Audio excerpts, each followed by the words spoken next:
Hi, and welcome to the last section of the waves theme. And we're looking at the Doppler effect today. Doppler effect, again, another really interesting topic. I actually really love waves. It's not very long. There's a couple of shortish concepts that you need to understand, a couple of formulae that look difficult but are not really, and I'll show you a trick on how to make sure you get them properly. But otherwise, a great topic.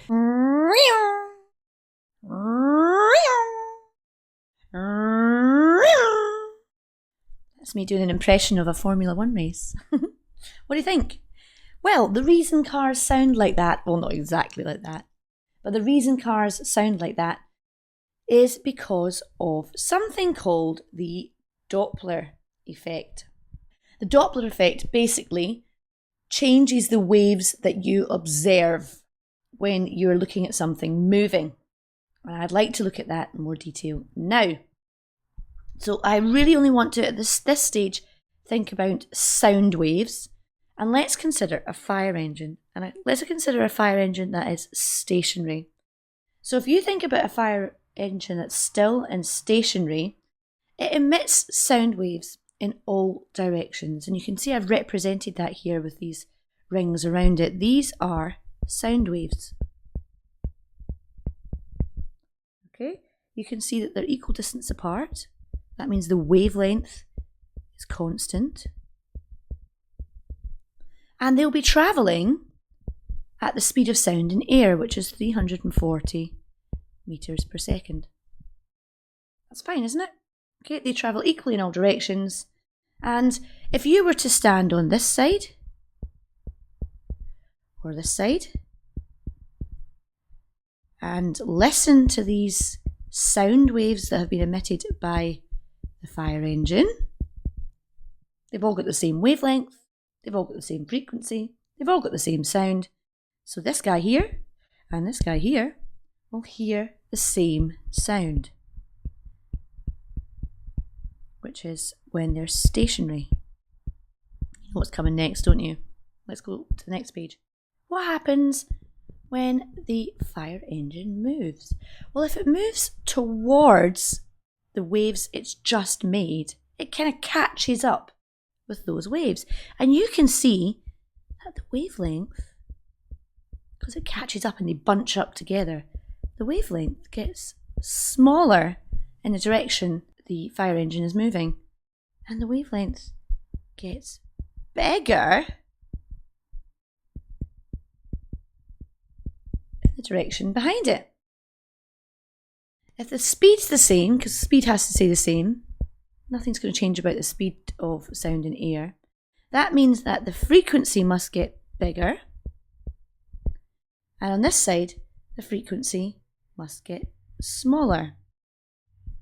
There's less waves passing a point per second. A larger frequency, so let's go to this side. A larger frequency, a bigger frequency, is a higher pitch. So E. And a smaller frequency on this side is a lower pitch. Let me do my noise again from a Formula 1 race. It gets a higher pitch as it's coming towards you, and as it goes away from you, it goes down again. And that is basically the Doppler effect. There's an apparent change in the frequency of the waves. This is only to the observer. So if we look at these guys again, number 1 and number 2, these guys are observers, and they observe that the waves have been bunched together here to have a higher frequency and spread apart here to have a lower frequency. There is a ratio factor here. If this frequency increases by 2, then this frequency goes down by a half. If this frequency increases by a factor of 3, then this frequency decreases by a factor of a third. So there's something to bear in mind there. But it's not only sound.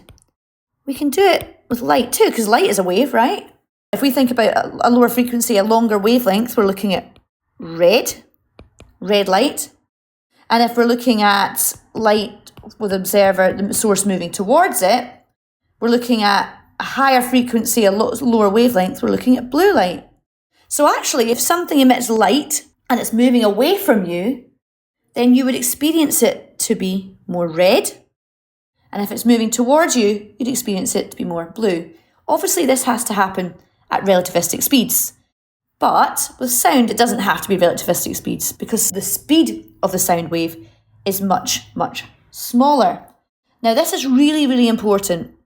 These waves, yes, their frequency changes, yes, their wavelength changes, but the speed of the wave, v, is always the same. It doesn't change as long as the material stays the same. I mean, if it goes into water from air, then the speed of the wave is going to change. But as long as the medium of that wave is the same, then the speed of the wave itself is always the same. It's only how the waves relate to each other, either they bunch up or spread out, that changes that wavelength and frequency. If you were asked to explain the Doppler effect or describe the Doppler effect, the sentence you would use is the Doppler effect is the shift in frequency due to the relative motion between source and observer. That's as precise as we can get it. I would probably go to common diagrams section here, and I'd try, if you can, to draw this diagram here, or both of these diagrams. It's not easy. Little note, you might be expected to draw that. Ooh. So a little practice of that might be a good idea just now. You don't have to draw a fire engine, but you can draw something that makes a sound. And then try and draw these waves bunching up and going behind you. Make sure you know that the object's moving that direction. I would say wavelength decreases, frequency increases. Wavelength increases, frequency decreases. So let's have a look at a couple of situations where the Doppler effect is useful. You can see a picture here of a policeman, and he is measuring the speed of cars coming towards him. So he's a speed cop, right? And what he's actually using is the Doppler effect. His radar gun, it bounces a microwave signal off of the desired target. So it would be a car in this case. And by analysing how the object's motion has altered the frequency of the return signal, you can actually get a very direct and a highly accurate measurement of the target's relative velocity. Now, the term relative velocity is important. That means that the policeman has to stand still. He's the observer, and he has to stand still. And at this point, the source is moving towards. Now, we'll think about that when we look at the formulas later. But basically, you would measure the speed of a car using the Doppler effect by bouncing microwave signals off the moving car towards it and analysing the wavelength of that microwave signal as it returns back to the gun.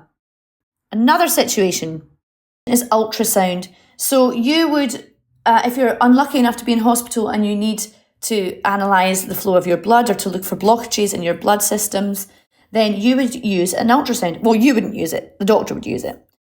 So in an ultrasound scanner, there's a series of pulses that are transmitted to detect the movement of blood. So there's ultrasound pulses transmitted into your body.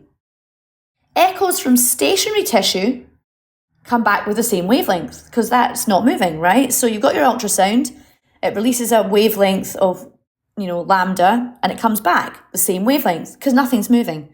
However, the reflections or the echoes from moving blood cells exhibit slight differences in the time for the signal to be returned to the receiver. So if the blood cells are moving away from us, then the time would be longer. And if the blood cells are moving towards us, then that reflected echo would be shorter. And using the Doppler effect equation or the formula, you can work out the speed of these moving blood cells. And obviously, really clever doctors know how fast blood should be moving in your veins. And they can say, oh, right, there's a blockage here, or this is not moving as fast. And then that's how they work out the speed of your blood and do very clever things to make you well again. You'll notice we've given two examples. One was the police speed camera, and that used microwaves. They are electromagnetic waves. And the other was the ultrasound, and that used sound waves. There are two very clear types of waves. There's electromagnetic waves and sound waves when we're dealing with the Doppler shift. And we're going to focus now on electromagnetic waves. And more specifically, we're going to look at how the electromagnetic radiation emitted from distant galaxies and stars can help us make assumptions about the universe. Okay, we've got a picture here, and bear with me on it. If you take some glowing hydrogen gas in a tube, and you analyse it with a spectrometer, what it does is it splits out the light of that gas, that glowing gas, into different wavelengths, and you'd get a spectrum. And that spectrum has glowing lines at certain wavelengths. Now, given that new stars, very far away, that are just being born, are mainly made of hydrogen burning, then when you analyse the light from a very distant star, you should just be able to see hydrogen burning. You can split it out using a spectrometer, and you should see exactly the same spectrum. And what we can see is, when we analyse these spectra and they're examined, they're found to be shifted towards the red end of the spectrum. And this shift is apparently a Doppler shift, which indicates that all the galaxies are essentially moving away from us. And that's one of the main pieces of evidence for the Big Bang. Let's expand on this concept of the Doppler effect and galaxy redshift. In this slide we have two spectra. It's a spectra from the same element. And you can see the pattern looks largely the same. There's a strong line in the red spectrum, there's a strong line in the yellow spectrum, there's a double line as it approaches green. But one spectra is shifted further into the red end of the spectrum. And I keep saying it's shifted towards the red end of the spectrum. What do I mean by that? If we look at the left spectrum, the spectrum on the left is the absorption lines in the visible spectrum of the Sun. And for the purposes of the universe, the Sun is stationary to us. So we're saying this is a stationary spectra relative to us. We can analyse that spectrum and find the wavelength of each of the lines in the emission spectrum. If we analyse the absorption lines from a visible spectrum of a supercluster of distant galaxies, we believe they're moving away from us and they're very distant. We know that it should be the same, but everything's shifted, and the shifted wavelengths all seem to be a little bit shifted towards the red end of the spectrum. They're a little bit longer. And why is that? Let's consider a distant star that's moving away from us. It emits light in all directions, but because it's moving away from the light that it's previously emitted, we get this pattern of waves again that we've seen before. The direction that it's moving away from means that the waves tend to move apart and the wavelength increases. An increased wavelength means it shifts towards the red end of the spectrum. The direction it's moving towards bunches up, the waves all bunch up, and the wavelength decreases. The frequency increases, and that end of the spectrum is blue. So if the galaxies were moving towards us, we'd see a blue shift, and all these spectra would have moved that way. But the fact that they have red shifted means the galaxy is moving away from us. So you may be saying to yourself, why the heck are we always talking about redshift? Well, imagine this is us on the Earth, and these are all distant galaxies. Every distant galaxy that we observe has a slight red shift in their spectrum, which means all those distant galaxies are moving away from us. That leads us to believe that the universe is expanding. Of course, there's the odd galaxy that's moving towards us and is blue shifted, but that's on a localized level. On a larger, more generalized level, everything is moving away. It's expanding. And this is the reason galaxy redshift of the spectra is the reason that we believe the universe is expanding. Sorry, it's one of the reasons we believe the universe is expanding. When we're looking at electromagnetic waves, we do have a Doppler effect equation that measures the amount of redshift or blue shift that an object has. And this redshift equation is pretty intuitive. Delta lambda is equal to the shift in wavelength. So if we take this diagram, for example, let's say that wavelength is 500 nanometers, and this one is 510 nanometers, then the change in wavelength here would be 10 nanometers. Lambda is the wavelength when it's stationary, and in this case, that would be 500 nanometers. V, speed object is moving. And in the previous example, that would have been how fast the galaxy is moving away from us. And c is the speed of light. You'll notice we've given the term z the redshift term, and that's just a number. That's a number depending on what these ratios are of wavelength and speed and so on. One of the interesting things to note, if I take this equation and rearrange it slightly, and let's consider, for example, a distant galaxy. Let's say a distant galaxy is moving away with speed v, and the speed of c is the speed of light. So this factor here is a constant if the galaxy is moving away at the same speed. That means as the wavelength of the spectra increases, this wavelength here, i.e. goes towards the red end of the spectrum, we should expect the change in wavelength to be bigger. You'll see that the shift in wavelength here is actually bigger than the shift in wavelength between these two. And that's because the wavelength of red is greater than the wavelength of green, meaning this delta lambda factor is going to be greater as it shifts through the red end of the spectrum. In the data booklet, your Doppler effect equation is actually given in this term. And the reason we can do that is because C equals F lambda, F equals C over lambda, and we can then substitute that in to give us the equation and give us this idea of frequency in that equation as well. It just makes it a bit easier to analyse, and this is the equation that's given in the data booklet. We talked earlier about how all the galaxies seem to be moving away from us. And one of the key elements that Hubble found was that nearby galaxies, yes, are redshifted, and you can see here an indication of the shift by these arrows. Galaxies a bit further away, they seem to be shifted a bit more. And really distant galaxies were shifted even more. What he found was the further away they are, the faster they seem to be moving. And that prompted him to come up with Hubble's law. He said the speed of recession of the galaxy is equal to Hubble's constant times the distance the galaxy is away. And the Hubble constant is a constant which tells us that the speed of recession of the galaxy is directly proportional to the distance it is away. And the gradient is equal to Hubble's constant. Now that's Hubble's law, and that tends to come into the idea of cosmology more than in this section here. We previously talked about the idea of a speed trap. Let's look into this in a little bit more detail. The police radar gun emits a microwave of frequency f0. If the car is moving towards it, that car is going to experience a higher frequency, and if the car is moving away from it, that car is going to experience a lessened frequency.